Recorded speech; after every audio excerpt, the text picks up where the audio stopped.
Welcome to this episode of Counter Currents. Hi, I'm Larry Johnson. And today I'm talking with John Kirakou, an old friend, former colleague. John was an officer at the Central Intelligence Agency and found that being a whistleblower was not a good idea. Well, I do not think he regrets it. He did the right thing in exposing the U.S. torture program. So enjoy our conversation. And please, if you like the conversation, subscribe and share it with your friends. Thanks. John, I'm not going to ask you to recount your story of pain and misery as a whistleblower. Instead, what book? Where should people buy the book? Oh, thank you. I've got a whole bunch of them. They're all available on Amazon, and I'm working on. Well, number 8 is at the publishers, and number 9 is on my computer. I worked on it today. But Amazon's the place to go. So what's the upcoming book? Well, I've got one coming out that I decided to do something completely different, Larry. I'm just tired of writing about the CIA. I've written 7 books about the CIA, Yeah. And enough is enough. So I decided to do something that I'm passionate about, and I wrote a book called Remains of the Day: The Ultimate Guide to Washington, D.C.'s Historic Cemeteries. Oh, cool. Yeah. And I think it's going to be a big hit in the Smithsonian gift shops and around town. So, that's a great looking forward idea. to it coming out. Yeah, there are a lot of hidden areas. You can say that again. All over town. I don't know if they ever used Hospital Hill, across from State Department, in between State Department and the Kennedy Center and the Saudi Embassy, where OSS headquarters was actually located. Yes, indeed. That was a Civil War hospital. I don't know, did they ever bury anybody there? No, not that, excuse me, not that I know of. And they never buried anybody in Georgetown either. There was an enormous Civil War hospital there. But I'll tell you what was a cemetery was DuPont Circle. Really? It was a black cemetery, and everybody was moved out in 1852 so that the area could be developed. Hey, fascinating. Yeah. Actually, what I wanted you to come on so we could talk about, let's call it the reporting bias, the confirmation bias that creeps into intelligence. Because right now we see that, I don't know if it's a disconnect in intelligence. I don't know if the intelligence was ignored or if the intelligence was supporting it, but I'm referring to Biden's decision now to allow the use of long-range missiles, or so-called long-range missiles. They're really medium range, in Russia. So what do you make of that decision overall? It seems to me to be, to be an act of desperation. And it's not just the ATACMS missiles. It's also, as of this morning, anti-personnel landmines, which Joe Biden promised he would not approve for use by the Ukrainians. It seems to me, I've been thinking about this a lot the last day or so. Joe Biden is flailing right now, trying to cement some sort of legacy. The legacy is going to be one of continued war and death and horror on the battlefield. I think what we're seeing is Biden is still lucid enough to understand that Donald Trump is going to eviscerate his Ukraine policy. He's probably going to cut off financial aid to the Ukrainians. He'll likely cut off or reduce military aid to the Ukrainians. The British, the French, the Germans et al. Can't make up for it. He knows that this war is going to have to be settled diplomatically. And so I think this is one last-ditch effort to help the Ukrainians enter into those negotiations from a position of strength. I think it's foolish. I think it's a terrible policy, but I think that's why he's doing it. How about, I was thinking this through as well and wondered, so I came up with an extreme alternative that they're actually trying to provoke a war that would prevent the transfer of power to Donald Trump. Is that crazy? Not in this day and age. I think we're far enough away from it that it won't happen. I think Trump has learned so much over the last 8 years that he won't allow himself to be duped into it. Yeah. And I think that after all these years, the Western Europeans are just getting tired of this. You know, you've got the Poles that just love the new Trump position. You have the Hungarians that love it even more. And so there's already dissent within NATO and within the European Union. And the Slovaks, too. And the Slovaks as well. That's exactly right. And so I think that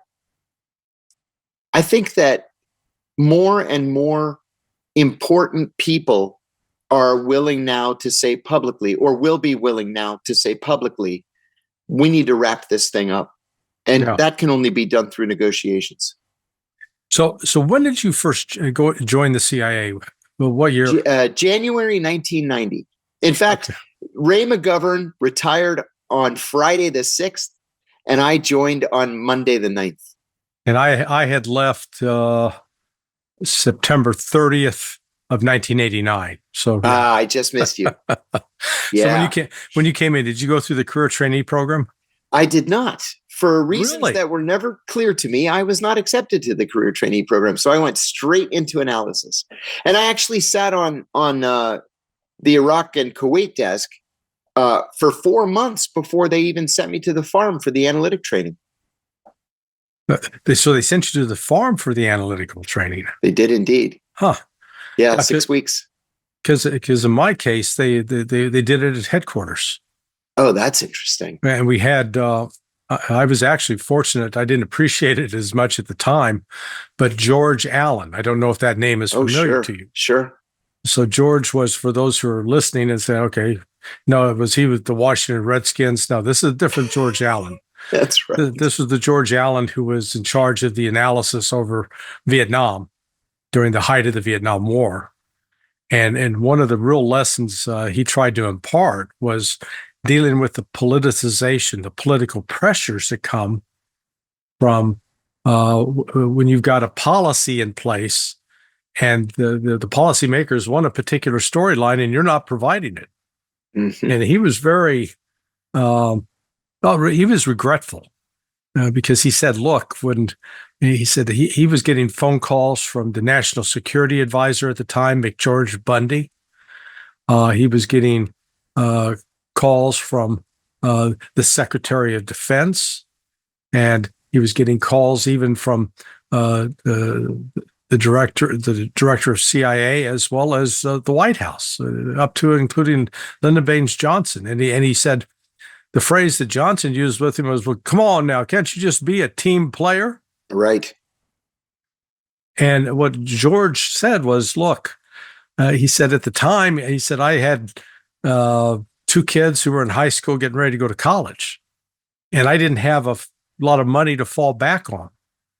So he was not as brave as he said he wished he would have been in pushing back at the time. However, he did have an analyst by the name of Sam Adams. I was going to say the same thing. And Sam had what they call fuck you money. That's right. Yes, he did. Because he was wealthy. He came from a wealthy family, a descendant, I guess, of the original Sam Adams. And but he was also a genuine scholar, both an operator and an analyst, knew what was going on the ground. And so they were able to push back against this pressure to lie. So when did you first come to discover the political pressure brought to an analyst to shape the story? For me, that was in 1997 during the Clinton administration, when the White House was looking for reasons to bomb Iraq. And we got a call. I was working in the Office of Near Eastern and South Asian Analysis at the time. This is just before I changed over to operations. Actually, this was one of 2 incidents that made me change my career path. We got a call from the White House saying that they had intelligence that we had not seen, saying that Saddam Hussein was going to launch an attack on Shia Muslim Iraqis in the southern part of the country. He had been attacking them for years. This was supposed to be a giant, massive attack. And it turned out that the source of the information was Madeleine Albright. Madeleine Albright had put the word out that this intelligence was out there, hoping that it would become circular and it would come back to the CIA. And that's what happened. But what they didn't count on was us figuring out that it was Madeleine Albright planting this false story that we had to attack Iraq so that they couldn't attack their own people. And that's when I decided, I got to go. This isn't for me. Those Clintons were so corrupt, to go so far as to falsify intelligence, it was just too much. So how did you make the switch from the DI to the DO? I got very lucky, actually. In 1997, I was 1 year back from a 2-year tour in Bahrain. My Arabic was absolutely excellent. And I spoke Greek at home. I've spoken Greek all my life. So I went onto the jobs board one day while I was at lunch, or having lunch at my desk. It was an electronic jobs board. And there was a position being offered in the Counterterrorism Center, CTC, for a counterterrorism operations officer working primarily against Arab terrorist groups, Abu Nidal, the Libyans, PFLP, PFLP-GC, DFLP, and against two Greek groups, Revolutionary Organization 17 November and Popular Revolutionary Struggle. And they said they were looking for someone with either Greek or Arabic language capability. So I found the officer who was the hiring authority. He had just returned from a station chief position overseas at an enormous station. And I went down to CTC and said, listen, I don't have any operational experience at all, but I speak fluent Arabic and Greek, and I'm interested in this Athens position. And he said, fluent Arabic and Greek? And I said, yes, fluent. And he said, are you willing to be tested? I said, sure. I just tested in Arabic a week ago. I said, but I'll test again if you want. And it turned out that his secretary was not only Greek, she was a naturalized citizen, but she was from the same island that my grandparents came from. Oh. So she came out of the office, spoke to me in Greek. I answered her questions, and she says, he gets the thumbs up from me. And he said, okay, I want you to take a test. It was called a PET B test, I think is what the name of it was back then, that would show my inclination to be an operations officer and where I was on the bell curve. So I took it and did well. And my language scores were awesome. And so he called me and he said, it's going to take a little bit of convincing the higher ups that you're the guy. But he said, it's a lot easier and a lot cheaper for me to take a linguist and teach him operations than it is to take an operations officer and teach him how to speak Greek and Arabic. And so a few months later, I got the job, went back to the farm for it was called the Operations Course Accelerated, OCA, and found that I had a knack for it. And, after the operations course, then I did, they called it crash and bang, where you learn different weapons and crash cars through roadblocks. And I did counter-terrorist driving. And then I went out to the Nevada desert, took advanced counter-terrorist driving. And I just turned out to be good at it. Yeah, because you're not the typical, what I'd call analyst personality. No. And that was something that I never understood until I got into the job. In fact, right off the bat, my first branch chief said, you really have the personality that the DO looks for. Yeah. He said, I'm kind of surprised that you ended up in the DI. I was like, well, what does that mean? But the truth is that most analysts are introverts and most operations people are extroverts. Yeah.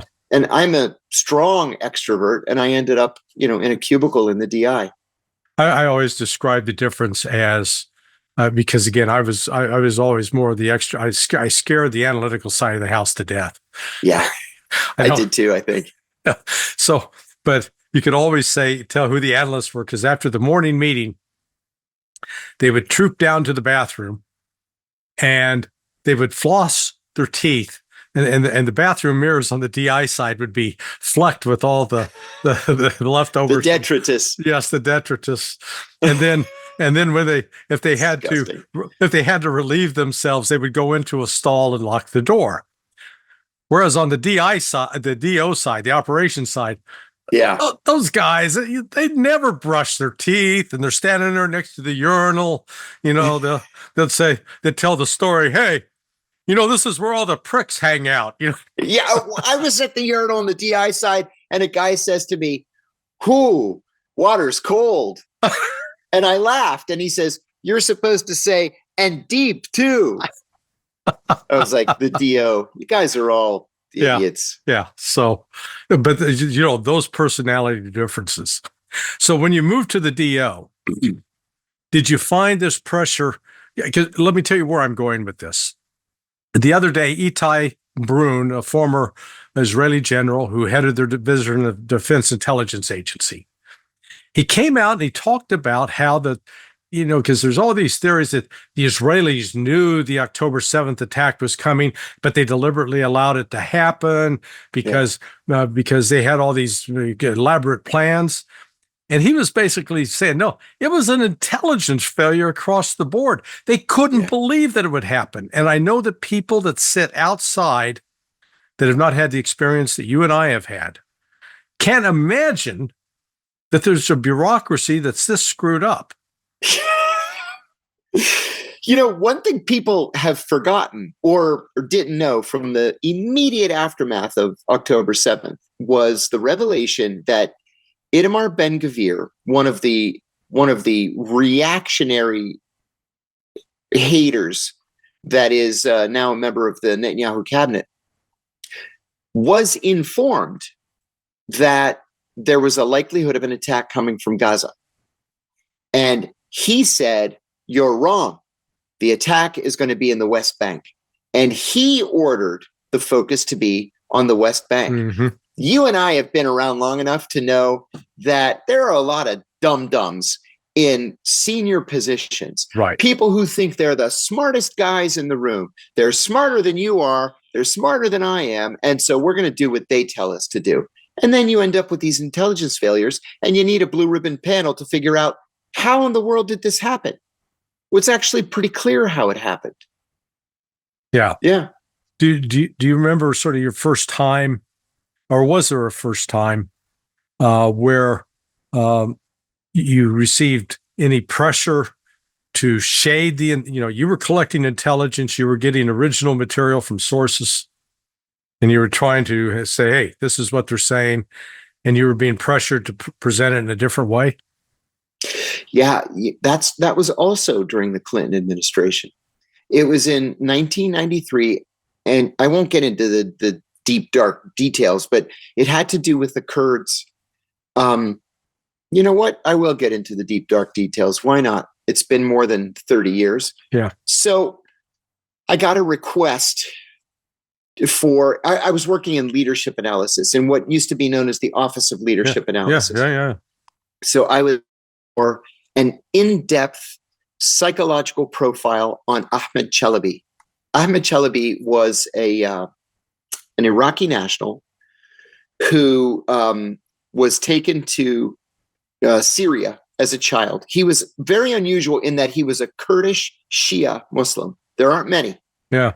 His parents fled in 1964, before Saddam Hussein even came to power. Saddam was just kind of an unknown troublemaker back in 1964.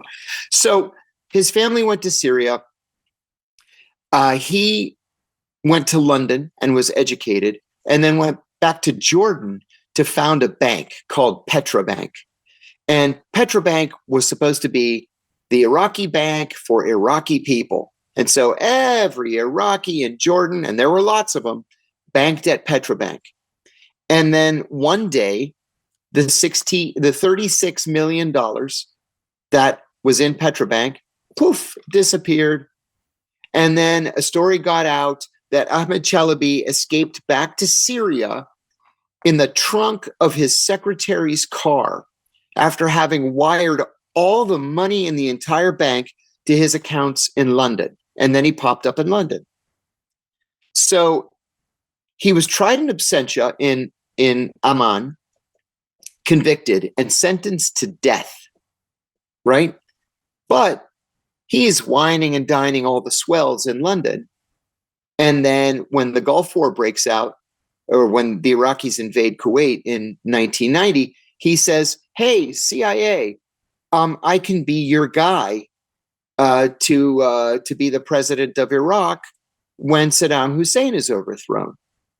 So we said, well, what we're going to do is we're going to get all these different Iraqi opposition groups together, and we'll come up with something called the Iraqi National Council, the ANC. Mm-hmm. The INC. And we brought everybody together in Vienna, Austria, and every Iraqi exile group was there, and they elected Ahmed Chalabi as the head of the INC. So presumably, once Saddam is overthrown, the INC goes back to Iraq. Ahmed Chalabi is going to be the president. All these other guys are going to be ministers in his cabinet, and everybody's going to live happily ever after. And then the Jordanians say, wait 1 minute. This guy bankrupted literally every Iraqi in Jordan, and he's got a death sentence hanging over his head. You can't make him president of Iraq. And so we negotiated a deal whereby he would return some of the money back to the clients, the bank's clients, and the Jordanian government would make the death sentence go away. They made the whole conviction go away.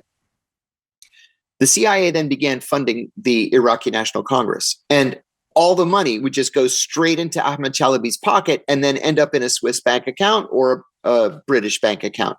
Finally, the CIA had to say, we're done with you. And they issued one of those rare things called a burn notice against Ahmed Chalabi, where they said, they sent an all-hands cable to every CIA officer in the world saying, no CIA officers permitted to have any dealings with Ahmed Chalabi. He's burned. He's dead to us.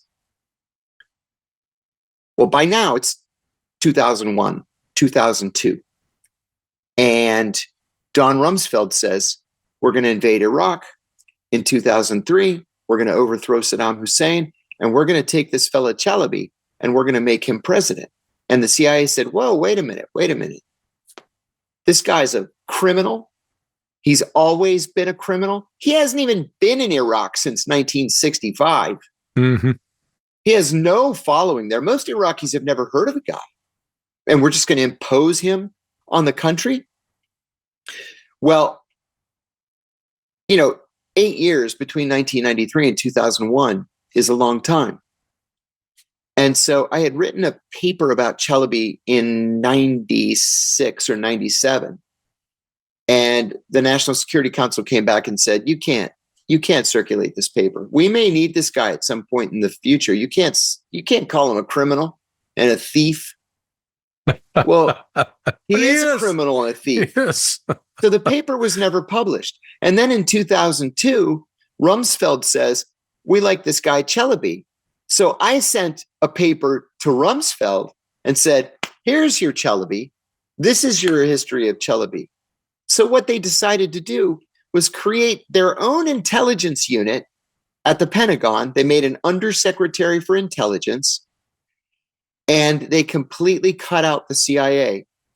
And then, Larry, we started receiving this wealth of intelligence that looked to be just too good to be true. Right. And of course, it was too good to be true. And in the end, it was all coming from Chalabi, and he was just making all of it up. None of it was reliable. None of it led to weapons of mass destruction. There were no weapons of mass destruction. Right. But the Pentagon hung on every word that came out of Chalabi's mouth. And then in the end, they had nothing to show for it. But I blame the Clinton administration for not backing up and supporting the CIA burn notice on Chalabi. like, I understand you want an ace in the hole on Iraq. Iraq's a mess. But Chalabi shouldn't be the ace in the hole. I went to London to meet with him once. It wasn't just him. It was a whole host of Iraqi opposition figures. And when we came out of the meeting, I said to one of the junior analysts who had gone with me, "What do you think?" And she says, "He's a used car salesman, and he never stopped looking at my boobs." And that was Chalabi. Man.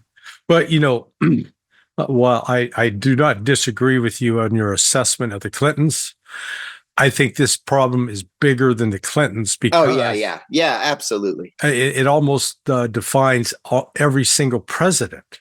Yes. Even including the much beloved Ronald Reagan, who was allowing weapons to be sold to both Iran and Iraq. Yes. At the same time. Yes, indeed. And then, continued to fund Iran until the whole Iran-Contra thing blew up, which I was there for that, all of that, as was our mutual friend. And we've seen this corruption of the intelligence where, because I was naive. I was old enough, I shouldn't have been naive, but, when I joined the agency at the age of 30, I went in really, even though I was a conservative. And when you have coffee later today with our friend, you can ask him about this because he was, he thought I was a bit of a hard liner. He's probably having a heart attack with what I've become. But I still believed that whatever my political views were, I had an obligation to tell the truth. That's the bottom line right there. I believe there was a truth that we could objectively sit down and examine it.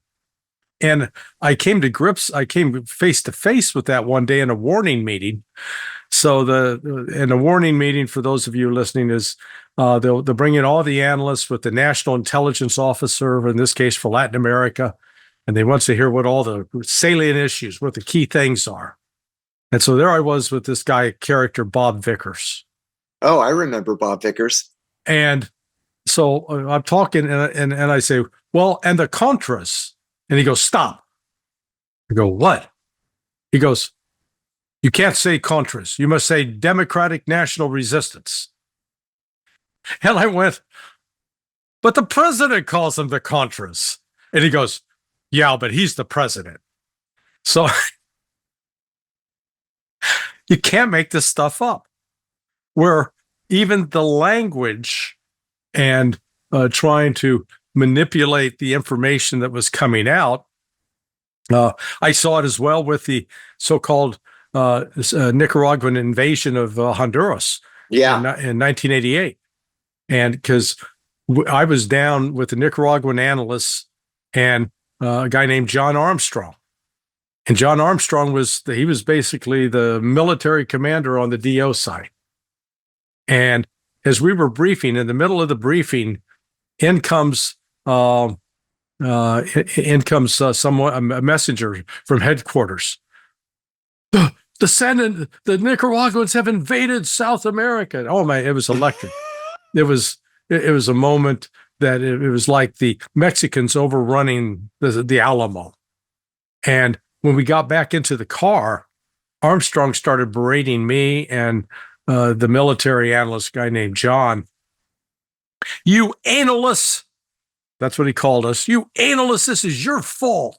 You have created this situation. And so, we get back to headquarters and, oh my God, what have we done? So then I went and I looked at the intelligence. Well, it was an NSA intercept showing that there had been contact 20 kilometers from the CIA base. And we're talking triple canopy jungle. I mean, right. You could have put the Fifth Army out there and they'd be lost. And so what was being said verbally did not match up. So at that point, I get on the phone with the assistant to Elliot Abrams, because he calls me, goes, here's what's going on. And Elliot's writing the speech. Reagan's going to go on television and say, I told you so. And I go, whoa, wait. I said, Steve, I said, hold up. And I read him the actual intelligence. He goes, oh my God, I got to stop Elliot. Now, he didn't stop. What happened later that day was they activated, I think it was the 82nd, I can't remember if it was 82nd or 101st Airborne, but either the 82nd or 101st got activated. They got deployed to Honduras. Reagan went on television and made this speech. I told you so, these communists were going to come attacking. It was basically a fabrication. Huh? So, you've had that kind of experience as well, haven't you? Oh, yeah. Absolutely. You see it all the time. You hear in times of conflict. We used to hear about that in Afghanistan and Pakistan all the time. The sky's always falling. We always have to react. Right. And then what you need is the cooler heads from the Directorate of Intelligence to actually look at the information and tell everybody, just a moment. It's not what you think it is. Yeah. It happens all the time. Well, that's why I've been watching with curiosity. And I can't say I've been shocked or surprised. I've sort of expected it over the last 2.5 years with respect to Ukraine, that the refusal to accurately report the casualties, because, there are a lot of different methodologies by virtue of your analytical, your background as an analyst, mm-hmm. because, you can look for things such as what are the obituaries? Compare obituary notices appearing in Ukraine vice Russia. Right. I just put a piece up on Sonar 21 yesterday where somebody had produced a time-lapse photography of cemeteries in Kiev, Dnipro, Kharkov, and Odessa from 2022 to 2024. And so I was able to go in and take a freeze frame of 2022 and a freeze frame of 2024. Well, these cemeteries are tripling and quadrupling in size over the last 4 years. Now, I wasn't, the imagery that was, commercially available wasn't good enough to be able to count the graves. Right. But you and I know that there's U.S. government's got imagery good enough to count the graves. Oh, yeah. 30 years ago, they had imagery that could read a license plate from outer space or inner space. So why the hell aren't the analysts doing that and coming up with an accurate count? Or the also on social media, the various videos popping up of these fields of flags, mm-hmm. And instead they tell the story, Russia's suffering catastrophic losses. Catastrophic. Yeah. Based on what? Yeah. I just saw an article yesterday in, I think it was the New York Times, saying that that last month was the bloodiest month since the start of the war for the Russians. Yeah. Okay. Based on what? Yeah. We're just supposed to take the New York Times word for it. It may be true, but lay out the evidence so we can see and judge for ourselves. Yeah, there's a British group. I've been sort of surprised, but to their credit, they've done objective work called Media Zona, and they've done sort of the obituary counts in all the oblasts in Russia, as an example, and they've come up with 77,000 KIA, which is a lot. But when you consider that it looks like the numbers on the Ukrainian side are well over 1 million, right? And you think, how could that be? But I saw two videos posted on BitChute yesterday. One in particular was just horrific. It was an armored personnel carrier that had caught fire on top, and when the Russian drone zoomed in, you could see the bodies of at least 7 Ukrainian soldiers on top. One of them had started to burn. And then this thing goes on for about 5 minutes. And during that time, the rest of the bodies start catching on fire. And then there are at least 10 guys still inside the bowels of this vehicle. And as they come 2 get out, the next one out gets shot. The next one comes out, gets shot. There were probably 12 KIA right there in that one instance. Wow. And there are multiple videos like this. So you realize that it's not an exaggeration when they're getting that many Ukrainians killed. And yet, we, the United States, are now enabling this by giving them these, they've had ATACMS, but now we're saying, okay, go ahead, use them against the Russians, however you want. Yep. And, oh yeah, we don't have more to give you. So, I mean, think about this. They started off with about 50. Mm-hmm. They used 6 yesterday, or 6 on Monday, 12 yesterday, Tuesday. So they've used up 36% of their stock. Yes. And, if they keep burning at that rate, all of a sudden they're out. And what have they accomplished? Right. Literally nothing. Yeah. Other than pissing the Russians off to no man. Mm-hmm. And we're seeing the same phenomena with the intelligence community, I believe, as far as the war in Gaza and West Bank. Oh, yeah. Oh, yes. I mean, do you get any sense that anybody's telling a straight story? I'm going to ask you what will sound like a rhetorical question, but is not. It's a legitimate question.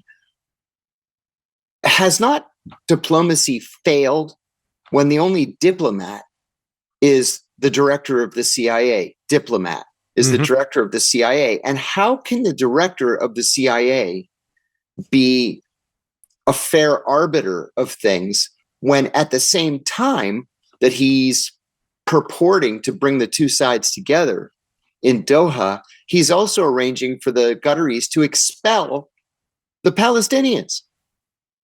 This doesn't make any sense to me. It also points to the weakness of Tony Blinken, the Secretary of State. I'm sure you know Tony. I knew Tony from the Senate Foreign Relations Committee. Nice guy, very smart, Harvard, but he owes literally every job in his adult life to Joe Biden. He was Biden's junior foreign policy guy, and then he became Biden's legislative director. And then when Biden became the chairman of the Senate Foreign Relations Committee, he became the staff director at the Foreign Relations Committee. When Biden was elected vice president, Tony became his national security advisor. Then Biden made him the deputy secretary of state. And then when Biden was elected president, Tony became the secretary of state. He's a lovely guy, but he's in over his head. And then when the CIA director is the de facto secretary of state saying one thing while his agency is doing another thing, that's chaos in policy. That's not a policy that can work. Besides the fact that we are not the honest brokers here. Just this morning, we vetoed a UN Security Council resolution calling for a ceasefire. Yeah. So how are we the good guys in this? Oh, well, no, we're not. We're facilitating a crime, just as we are in Ukraine. Yes, indeed. And that's what people don't get. I was about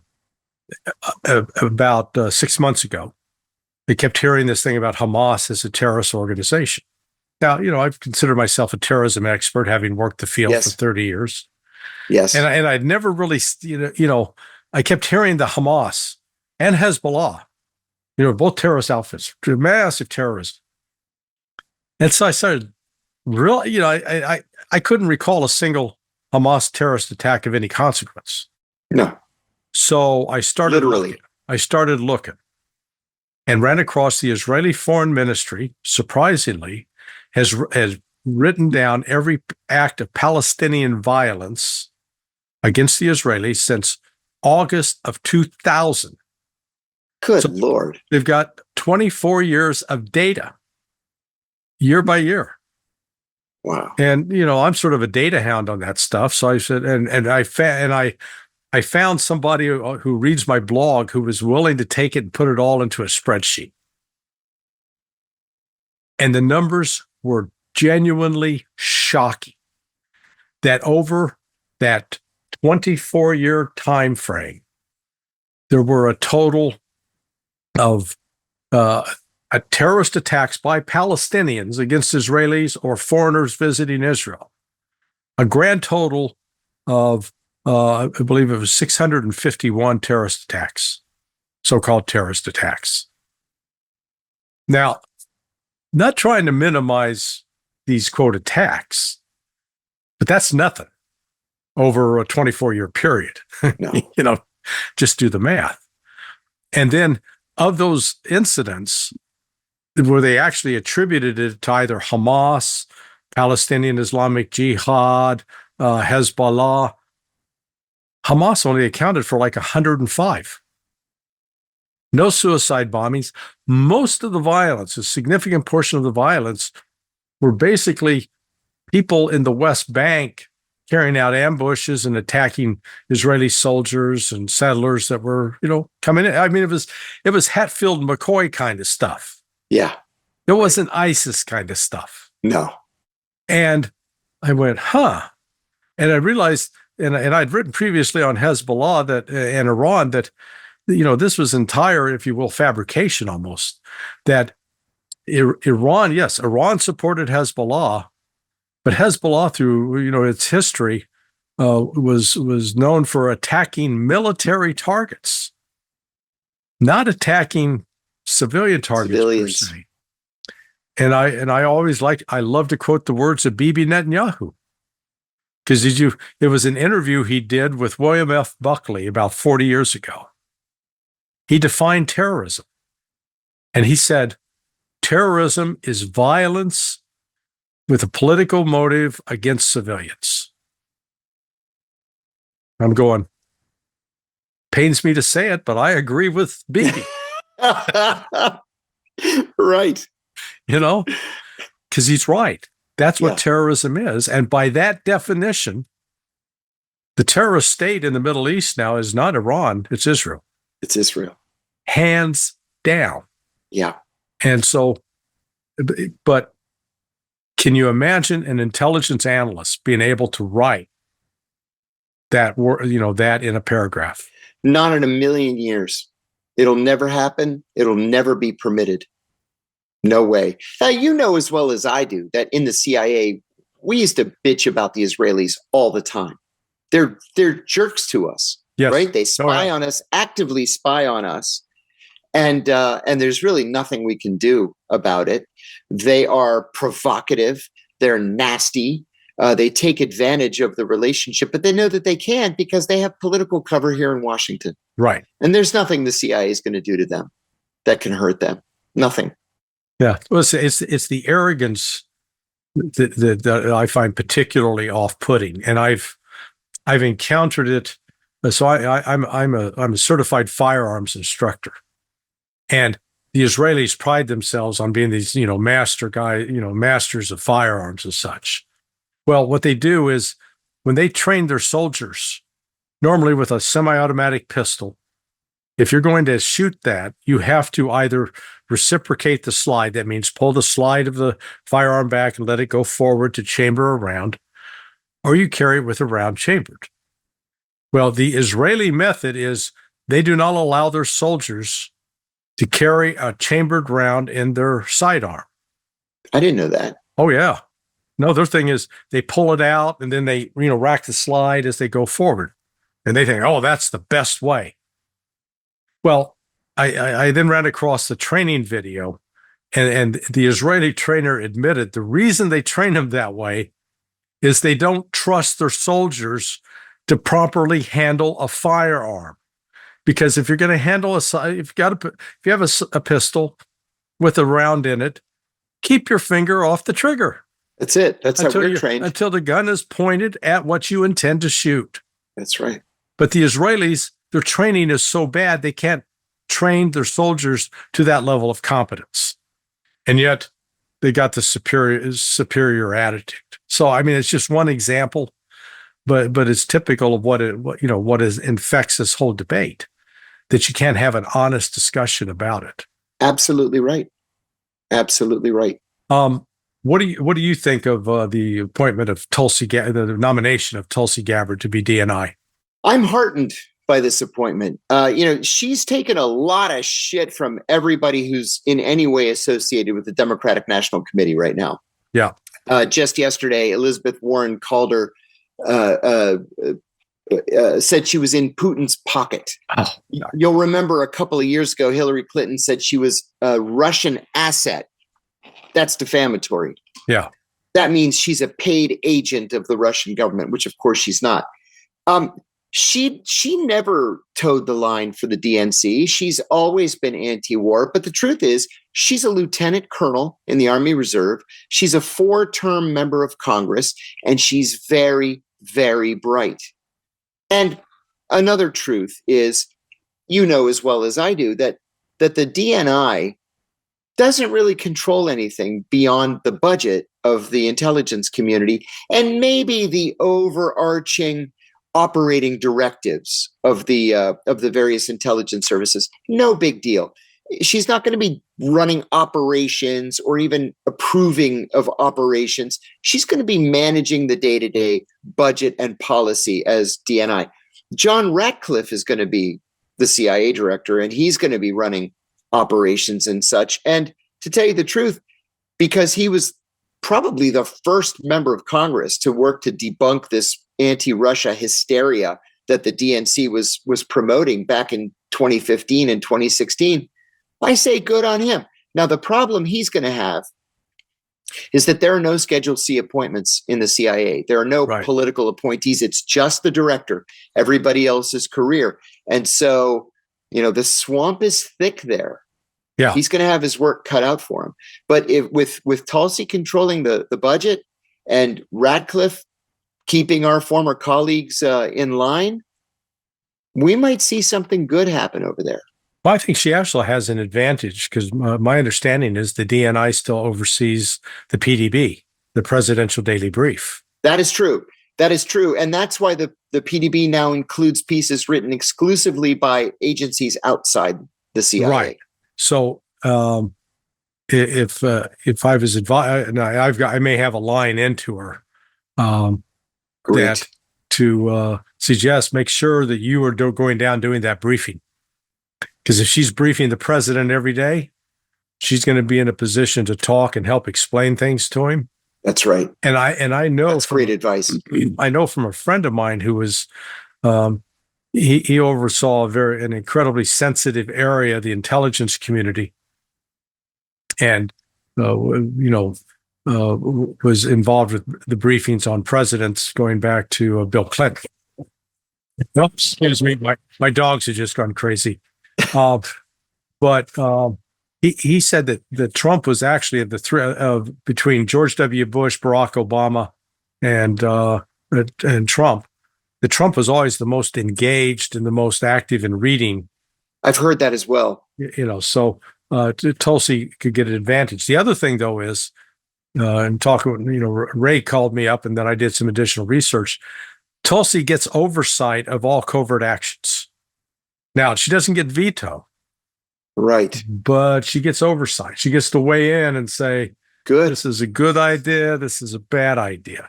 Good. Okay. So the real question in this is whether or not Trump will break free of the Zionist control that is being wielded over Washington right now. What do you think those prospects are? It's nil. Yes, Trump is going to shake things up, but not when it comes to Israel. He is completely in the pocket of the Israelis.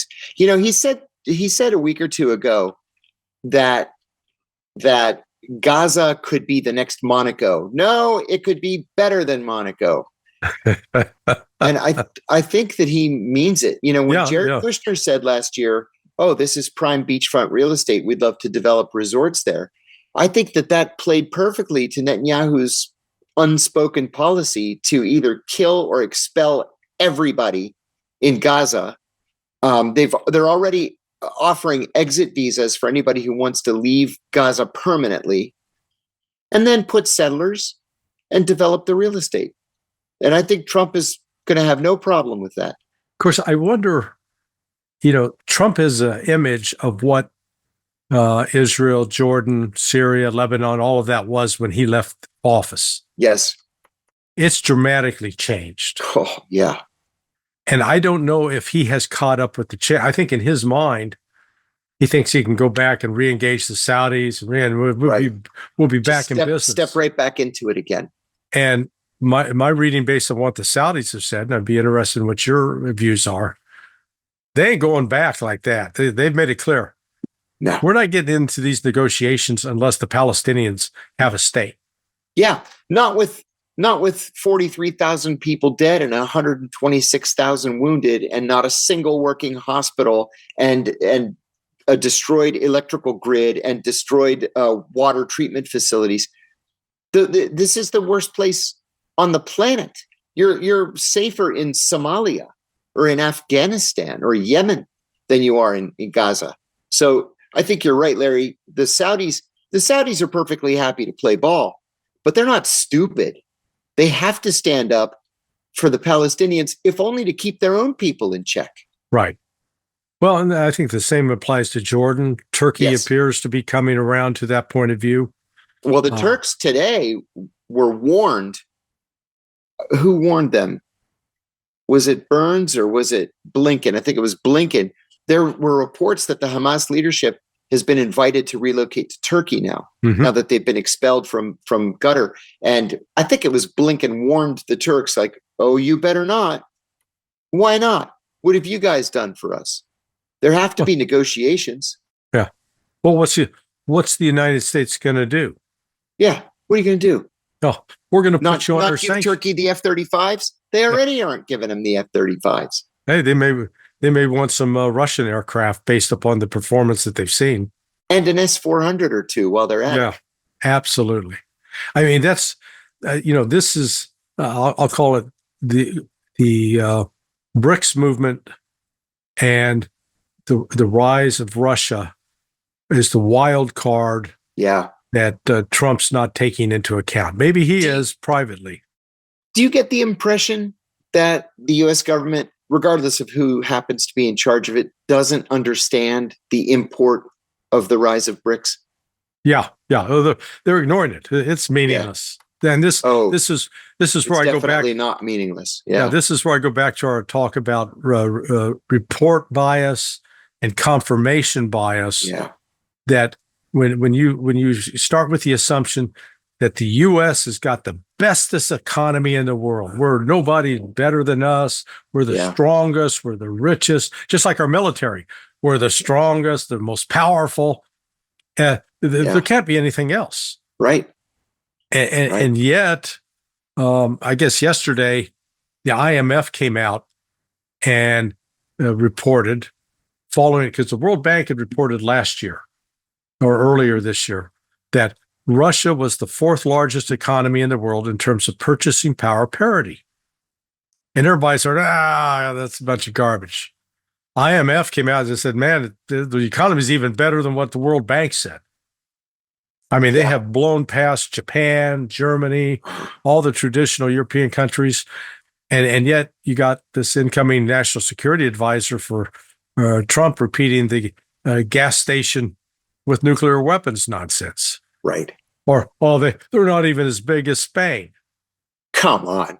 You know, we can have the same conversation about Iran. I have a friend who went to Iran recently for 6 weeks and just got back. And she told me that the Iranians lack for nothing. Mm-hmm. There's nothing that they need that they can't get. It doesn't matter what kind of sanctions the United States puts on them. They lack for nothing. And that's why they were invited to join BRICS, because they're a serious functioning economy and it's a gigantic country. But do you ever recall seeing an intelligence assessment on the effectiveness of sanctions? I never. No, never. Because I'd love to write that one. It'd be easy to write. We don't have a single case that I can point to in the last 90 years where sanctions have produced either the change in policy or the change in government that we want, that if anything, it's produced counterproductive results for what would be considered U.S. interests. And it puts our foreign policy in a box. Like, just to save face, for example, we can't normalize relations with the Cubans just because. I went to Cuba last year, and was shocked at the utter failure of American policy there. Mm-hmm. There's no reason for us to be on opposite sides of the Cubans. No reason at all. Yeah, well, I always maintain that if you actually want to achieve change in a government or a policy, open it up to sunlight. Yeah. Don't enclose it in darkness. Well, we used to say at the agency that the Castro government would fall the day the first McDonald's opens. Yeah. Yeah. Oh my God. I remember, because I was in the Middle America Caribbean division. So we had the whole Cuba section right there. And it was, right. They had sort of a sad job because, nobody really wanted to listen. And the thing was like a bug, one of those prehistoric bugs frozen in amber. Right. Not going to change. If you were made king for the day, or let's say if you got to be, they came to you and said, okay, instead of Tulsi, we want John Kirakou. We want you as DNI. What would you do to remake the CIA? Or would you remake the CIA? On my first day, I would end the CIA's paramilitary function. I think the CIA should be doing essentially two things: recruiting spies to steal secrets and analyzing those secrets to allow policymakers to make the best informed policy. We should not be running drone programs. We should not be running around the world with teams of assassins killing and kidnapping people around the world. We should not be overthrowing foreign governments. We should be recruiting spies to steal secrets, period. Mm-hmm.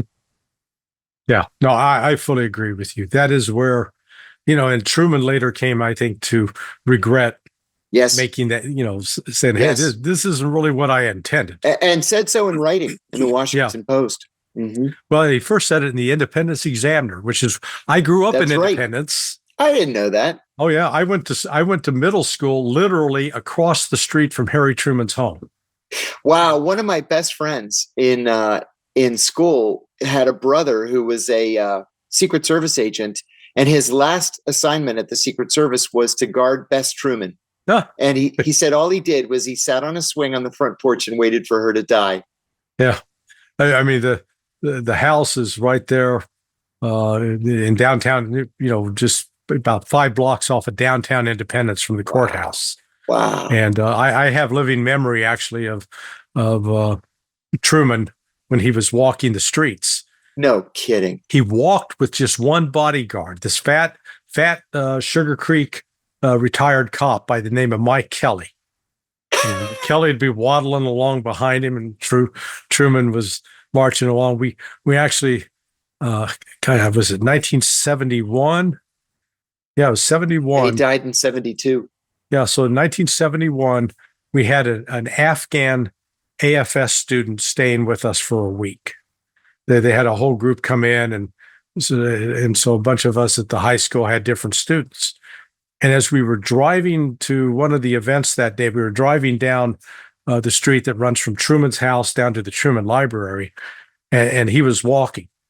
And so my dad stopped to say hello and to introduce the Afghan. But incredible that was memory.